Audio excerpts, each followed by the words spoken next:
Hello everyone. Today we'll start our third lecture of accounts. हमने अपने first lecture में अपना वेटेज और पेपर पैटर्न देखा था। अपने सेकंड लेक्चर में हमने अपना बेसिक का रिवीजन किया था अकाउंट्स का, और अभी थर्ड लेक्चर में हम फर्स्ट चैप्टर अपना स्टार्ट करेंगे। ठीक है, तो आप 11th में ऑलरेडी फाइनल अकाउंट पढ़े हुए हो। ठीक है, बस वो सोल प्रोप्राइटरशिप का था, ये पार्टनरशिप का है, इतना ही फर्क है और कोई चेंजेस नहीं है। तो आपको 12th में आपके पार्टनरशिप ज्यादा है, तो हम पहले पार्टनरशिप के बारे में डिस्कस कर लेते हैं कि पार्टनरशिप क्या होता है, उसके फीचर्स क्या होते हैं, उसके इंपॉर्टेंस क्या होते हैं। तो ये सब चीजें कवर कर लेंगे, तो उसके बाद हम लोग आगे बढ़ेंगे प्रैक्टिकल सम्स के साथ। थियरी इंपॉर्टेंट है क्योंकि थियरी में से क्वेश्चंस आते हैं, और जैसे ऑब्जेक्टिव्स क्वेश्चन जो है वो आते हैं पार्टनरशिप में से, एटलीस्ट 2 या 3 नंबर के तो आते ही आते हैं। तो इसके लिए इसका थियरी बहुत इंपॉर्टेंट है। ठीक है, चलो meaning and definition of partnership देख लेते हैं हम लोग। अब मीनिंग में क्या बोल रहा है? Partnership is an organisation where there is an association of two or more person, बराबर, two or more persons coming together to carry on a business with a view to share profit और losses. दो या दो से ज्यादा लोग जब मिलकर बिजनेस करते हैं उसको पार्टनरशिप बोलते हैं। ठीक है, कितने? अब मैं एक चीज बता सकता हूं आपको, पार्टनरशिप फर्म में आपको मिनिमम तो 2 बंदे होने चाहिए, बराबर, मिनिमम 2, एंड मैक्सिमम कितने होने चाहिए? मैक्सिमम 50। ठीक है, मिनिमम 2 एंड मैक्सिमम 50, ये आप आगे देखोगे, मैं तो आपको बस बता दे रहा हूँ कि पार्टनरशिप फर्म में कितने पार्टनर्स हो सकते हैं। मिनिमम तो दो तो चाहिए ही, वरना वो अगर एक रहेगा तो सोल प्रोप्राइटरशिप, तो इसके लिए दो तो चाहिए ही, दो रहेगा तो पार्टनरशिप, एंड मैक्सिमम 50 पार्टनर्स तक आप पार्टनरशिप फर्म में पार्टनर्स रख सकते हो। ठीक है, देन डेफिनेशन देख लेते हैं, बराबर। According to Indian partnership act 1932, एक पॉइंट आपको और मिल गया, बराबर। कौन सा पॉइंट मिल गया? पार्टनरशिप एक्ट कब पास किया गया था? Partnership act 1932। इसके भी ऑब्जेक्टिव्स आपको बोर्ड में पूछते हैं कि पार्टनरशिप एक्ट कब पास किया गया था। तो अब क्या बोल रहा है? पार्टनरशिप एक्ट बोलता था कि it is the relation between persons who have agreed to share the profit of a business carried by carried on by all or any one of them acting for all। मतलब एक partner काम कर रहा है या सारे partner मिलकर एक बिजनेस के लिए काम कर रहे हैं, प्रॉफिट कमाने के लिए काम कर रहे हैं, उसी को पार्टनरशिप बोलते हैं। ठीक है, मतलब दो आदमी मिलकर कोई बिजनेस कर रहे हैं, अपना प्रॉफिट एंड लॉस को शेयर कर रहे हैं, उसको पार्टनरशिप बोलते हैं। अब फीचर्स क्या होता है पार्टनरशिप को? देखो क्या क्या फीचर्स होता है। एग्रीमेंट बनता है। क्या बनता है?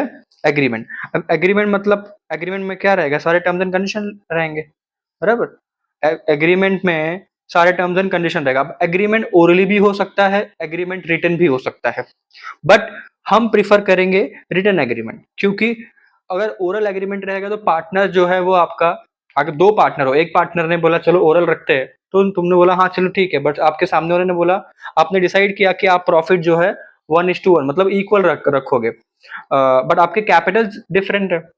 बट जब जब 31 मार्च आया, जब कंपनी का क्लोजिंग आया, तो जब प्रॉफिट एंड लॉस डिस्ट्रीब्यूट होना था, तो ज्यादा जिसने पैसे दिए थे उसने बोला मैं तो ज्यादा हिस्से लूंगा। तो तुम बोलोगे नहीं नहीं, हमने तो डिसाइड किया था ना हम इक्वल डिवाइड करेंगे, बट तुमने तो कहीं लिखा ही नहीं। ठीक है, तो प्रीफर करते हैं कि जब हम बिजनेस कर रहे हैं, हम पार्टनरशिप बिजनेस कर रहे हैं, तो जब उसमें एग्रीमेंट बनाए तो उसमें रिटर्न एग्रीमेंट बनाए, अगर हमको कोई कोर्ट में कंप्लेन करना हो तो हम उसको लेके जा सके। ठीक है, अब पार्टनरशिप डीड, अब जो इसमें सारी टर्म्स एंड कंडीशन लिखी रहती है उसको बोलते हैं पार्टनरशिप डीड। क्या बोलते हैं उसको? Partnership deed. पार्टनरशिप डीड हम ऑलरेडी इसके फीचर्स के बाद कवर करेंगे। ठीक है, देन उसके बाद क्या होता है? Number of partners. Number of partners मैंने ऑलरेडी आपको बता दिए, कितने नंबर ऑफ पार्टनर्स होने चाहिए? Minimum 2 and maximum 50। Then you have principal and agent. Principal and agent का मतलब होता है कि आप जो जो पार्टनर्स होते हैं वो क्लाइंट के साथ एज अ प्रिंसिपल, बराबर, एज अ कंपनी के रिप्रेजेंटेटिव बनेंगे, बट अपने पार्टनर्स के साथ एज अ एजेंट वर्क करेंगे कि हमको कंपनी को कैसे ग्रो करना है। ठीक है, देन लॉफुल बिजनेस। पार्टनर्स को लॉफुल बिजनेस करना है, इलीगल एक्टिविटीज नहीं करनी कि हम पार्टनरशिप करके गलत धंधा कर रहे हैं या फिर गलत बिजनेस कर रहे हैं, बराबर, ये सब नहीं करना आपको। लॉफुल बिजनेस, लीगल बिजनेस करने, इलीगल बिजनेस नहीं करने। ठीक है, then sharing profit and losses. Business कर रहे हैं तो प्रॉफिट एंड लॉस को शेयर करेंगे ही करेंगे। Unlimited liabilities. अनलिमिटेड लाइबिलिटीज क्या होती है मैं आपको थोड़ा डिटेल में बता देता हूँ।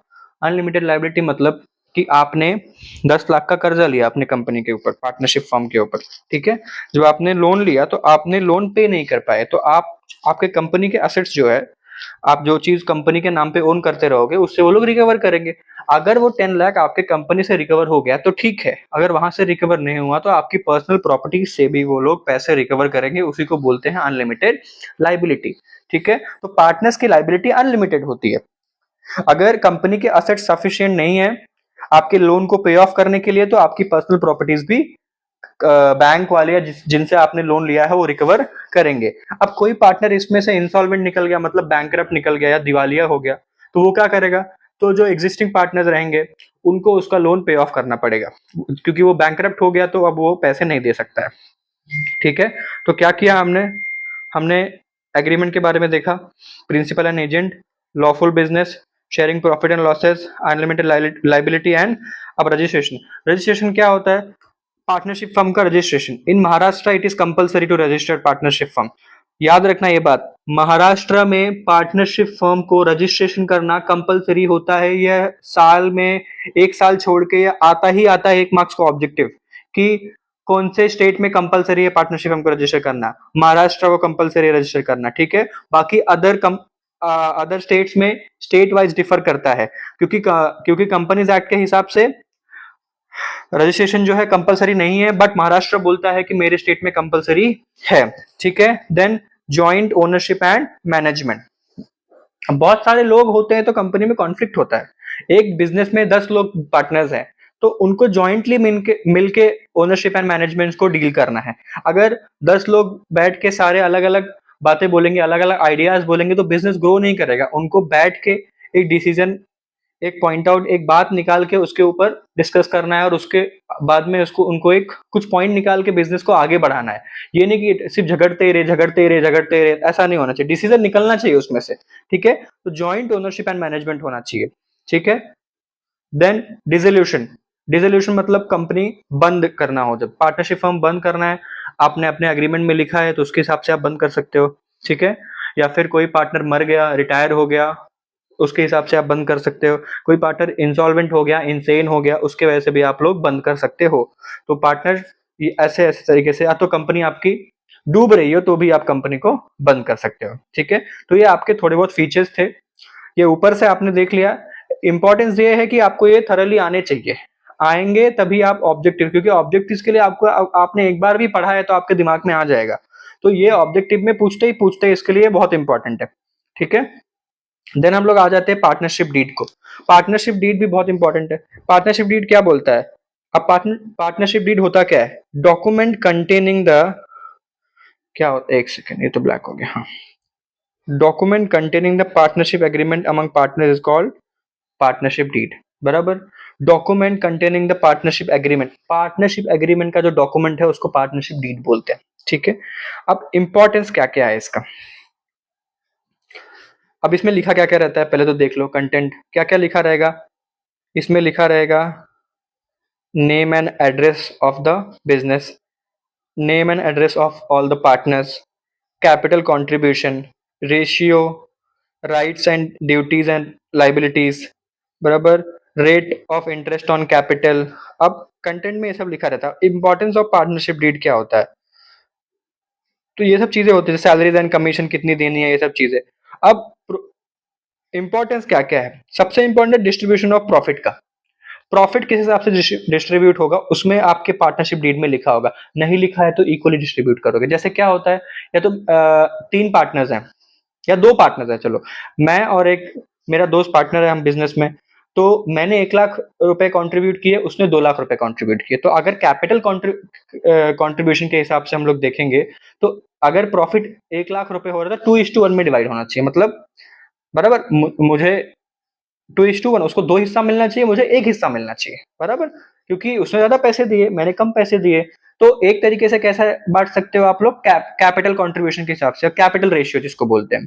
तो आपको पार्टनरशिप एग्रीमेंट में आपके लिखना पड़ेगा कि कैपिटल रेशियो के हिसाब से हमारा प्रॉफिट एंड लॉस डिस्ट्रीब्यूट होगा। अगर आपने नहीं लिखा या तो बोला कि हम 2:1 या 3:2, 4:1, जो भी आपने, आपको जिस हिसाब से आपको बांटना था आपने उसमें लिख दिया। नहीं लिखा कुछ भी तो आपको इक्वली डिवाइड करना पड़ेगा, ठीक है। Interest on drawing. अब इंटरेस्ट ऑन ड्राइंग क्या बोलता है? As per the provision of Indian act partnership act 1932, if the date of the drawing is not given then average of 6 month interest is charge on drawing. Interest on drawing, पहली बात तो अगर उस पर लिखा हुआ है तभी चार्ज होगा, वरना नहीं चार्ज होगा। Then interest on partners loan, जितना भी इंटरेस्ट बोला है पार्टनरशिप डीड में, 10%, 11%, 12%, 15%, 17%, it doesn't matter how many percentage it is written on the deed, you have to give it to that partner। उतना परसेंट ऑफ इंटरेस्ट आपको उस partner को देना पड़ेगा। अगर कुछ भी नहीं लिखा हुआ है, उसमें कुछ लिखा ही नहीं हुआ है, then you have to give 6%। कितना परसेंट? Very important. अगर पार्टनरशिप डीड में, पार्टनरशिप डीड इज साइलेंट, मतलब नहीं है, कुछ भी नहीं लिखा गया, बराबर, is silent on interest on partners loan, बराबर, कितना? इंटरेस्ट ऑन पार्टनर्स लोन, तो कितना परसेंटेज होगा? Interest will be charged, interest will be charged 6%। याद रखना ये बात, कितने परसेंट इंटरेस्ट चार्ज होगा? 6%। आप जब सम लगाओगे, प्रैक्टिकल सम आप जब लगाओगे, ये अगर नहीं पढ़ोगे तो क्या गलती करोगे? अगर आपने देखा, हम समझ लो डेथ ऑफ पार्टनर लगा रहे हैं, एडमिशन ऑफ पार्टनर लगा रहे हैं, तो आपका जो पुराना पार्टनर था उसने कंपनी को लोन दिया हुआ है, ठीक है, कंपनी को लोन दिया हुआ है उसने, या तो हम फाइनल अकाउंट लगा रहे हैं, फाइनल अकाउंट पढ़ने वाले ना, तो फाइनल अकाउंट के ऊपर डिस्कस करते हैं। फाइनल तो एक दो पार्टनर थे, एक पार्टनर ने कंपनी को लोन दिया हुआ है 1 लाख रुपए का, और कुछ भी नहीं लिखा गया है एडजस्टमेंट में कि इतना परसेंट इंटरेस्ट हमको प्रोवाइड करना है पार्टनर्स को, तो अब कुछ नहीं लिखा है, तो आप अगर नहीं प्रोवाइड करोगे तो आपका सम गलत हो जाता है, क्योंकि रूल के हिसाब से अगर, सॉरी, क्योंकि रूल के हिसाब से अगर पार्टनरशिप डीड साइलेंट है, मतलब कुछ भी नहीं बोला गया है इंटरेस्ट ऑन पार्टनर्स लोन के ऊपर, आपको फिर भी 6% का इंटरेस्ट प्रोवाइड करना पड़ेगा। याद रखना ये, वेरी इंपॉर्टेंट, ठीक है, वरना आपका सम तो टैली होगा बट सम गलत रहेगा, ठीक है। देन सैलरीज एंड कमीशन, जितना परसेंटेज सैलरीज एंड कमीशन आपके पार्टनरशिप डीड में लिखा रहेगा उतना आपको पार्टनर्स को देना पड़ेगा। Then admission of new partners, admission of new partner के ऊपर अगर लिखा हुआ है कि 40% पार्टनर्स मान जाते हैं या 50% पार्टनर्स मान जाते हैं, ठीक है, देखो यहाँ पे भी लिखा है एज पर सॉरी, क्या लिखा हुआ है? As per the provisions of Indian partnership act 1932, no outside person can be admitted into a firm as partners without consent of other partners. तो एडमिशन ऑफ पार्टनर्स में partners consent is very important. If there is 49 partners in the business, कितने partners है आपके पास? 49 partners है। आप भाई 50 तो रख सकते हो आप लोग, तो आप, एक बंदा आया बोले एक पार्टनर और लेके आते, थोड़ा कैपिटल और मिल जाएगा, या फिर सो एंड सो कोई भी रीजन हो उस बंदे को एडमिट करने का बिजनेस में, तो 48 पार्टनर्स मान गए, समझ रहे हो आप? मतलब 49 पार्टनर्स में से 48 पार्टनर्स ने बोला हाँ ठीक है हम मान जाते हैं, उसको लेके आओ, बट एक पार्टनर जो था वो बोला मैं नहीं मानता, मुझे नहीं चाहिए, तो वो बिजनेस में आ सकता है क्या? 50th पार्टनर नहीं आ सकता वो, क्योंकि पार्टनर का कंसेंट इंपॉर्टेंट होता है। Every individual partner consent is important in admission of partner. या फिर आप लिख दो सीधा सीधा पार्टनरशिप डीड में कि अगर 70% ऑफ द पार्टनर्स एग्री हो जाते हैं बिजनेस के लिए, एडमिशन ऑफ पार्टनर्स के लिए, तो हम लोग एडमिट कर सकते हैं।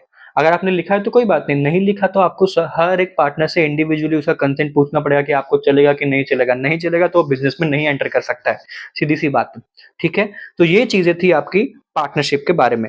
अब ये इंपॉर्टेंट इसलिए है क्योंकि पार्टनरशिप आपको सिर्फ फाइनल अकाउंट में नहीं है, पार्टनरशिप आपको, पार्टनरशिप ऑफ फाइनल अकाउंट है, आपको एडमिशन ऑफ पार्टनर है, आपको रिटायरमेंट ऑफ पार्टनर है, आपको डेथ ऑफ पार्टनर है, आपको डिसोल्यूशन है।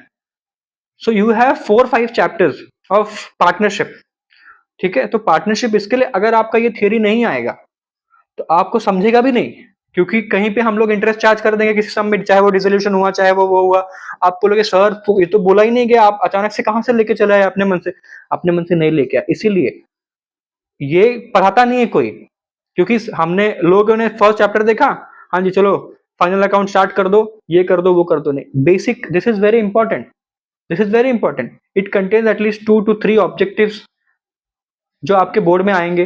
पहली बात तो ये इंपॉर्टेंट हो गया, दूसरे आपके सम के लिए, आपके प्रैक्टिकल समस के लिए बहुत इंपॉर्टेंट है ये चैप्टर, ये थियरी।